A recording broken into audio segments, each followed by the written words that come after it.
তোমার সাথে কথা বলার তৃষ্ণা ফুরিয়ে গেছে। হুটহাট আর বুকটা বাড়ি বাড়ি লাগে না।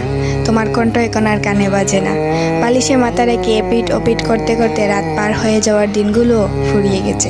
পুরনো মেসেজগুলো পড়ে এখন আর নিঃশ্বাস বাড়ি হয়ে আসে না। তোমার সাথে বিদ্ধ হওয়ার যে স্বপ্ন দেখতাম, সেই স্বপ্নের কথা প্রায় ভুলেই গেছি। হঠাৎ যদি মনে পড়ে যায়, সাথে এটাও মনে পড়ে তুমি এখন অন্য কারো।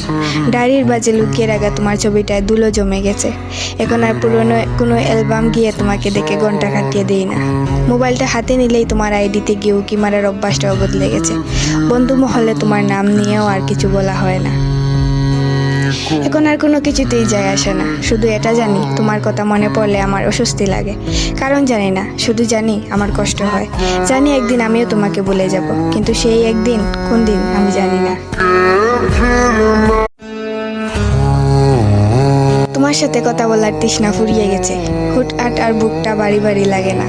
তোমার কণ্ঠ এখন আর কানে বাজে না। বালিশে মাথা রেখে এপিট ওপিট করতে করতে রাত পার হয়ে যাওয়ার দিনগুলো ফুরিয়ে গেছে।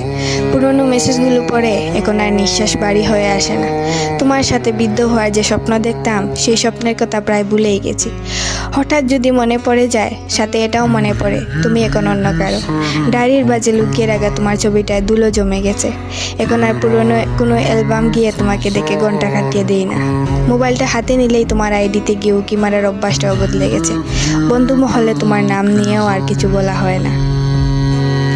এখন আর কোনো কিছুতেই যায় আসে না। শুধু এটা জানি, তোমার কথা মনে পড়লে আমার অস্বস্তি লাগে।